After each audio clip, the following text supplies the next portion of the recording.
Hi guys, బడ్డీ movie review గురించి మాట్లాడుకుందాం ఫ్రెండ్స్. యాక్చువల్గా ఇది తమిళ్ రీమేక్. నేను ఆల్రెడీ ఆర్య హీరోగా నటించిన ఈ మూవీని నేను తమిళ్లో చూశాను. యాక్చువల్గా ఆ మూవీకి ఈ మూవీ చూసేటప్పుడు చాలా తేడా అనిపించింది. యాక్చువల్గా ఆ మూవీ చాలా బాగుంటుంది.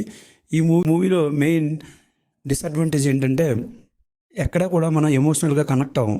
మెయిన్ కనెక్ట్ అవ్వడం వల్లే మనకి ఈ మూవీ ఎక్కలేదు అని డైరెక్ట్గా చెప్పవచ్చు.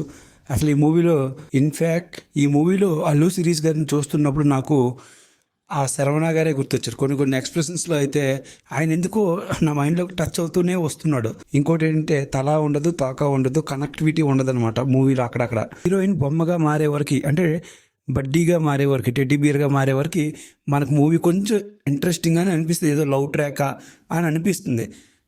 కాకపోతే ఎప్పుడైతే టెడ్డీగా మారిందో మనకి యాక్చువల్గా ఏం జరగబోతుంది అనే ఒక అండర్స్టాండింగ్ అయిపోవడం వల్ల మూవీ మీద రాను ఇంట్రెస్ట్ పోతూ వస్తుంది. విలన్గా నటించిన రంగల్ సినిమా విలన్ ఆయనైతే పర్లేదు, నాకు బాగా యాక్ట్ చేశాడు అనిపించింది.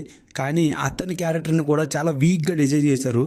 అది కూడా ఈ మూవీలో డిసడ్వాంటేజ్. ఆలీ గారు వచ్చారు కొంతసేపే, ఆయనతో కామెడీ కూడా ట్రై చేయలేదు. ఓకే ఫ్రెండ్స్, ఈ మూవీని చూడొచ్చా అంటే ఓటీటీలో చిన్నపిల్లలు ఏదో అలా వేసుకొని ఒకసారి చూసుకోవచ్చు, అంతేగాని పెద్దోళ్ళు చూడాల్సిన మూవీ అయితే కాదు. Thank you. మీరు కనుక ఈ వీడియోని చూస్తే సబ్స్క్రైబ్ చేయండి, లైక్ చేయండి, ఒక్క కామెంట్ చేయండి. Thank you friends.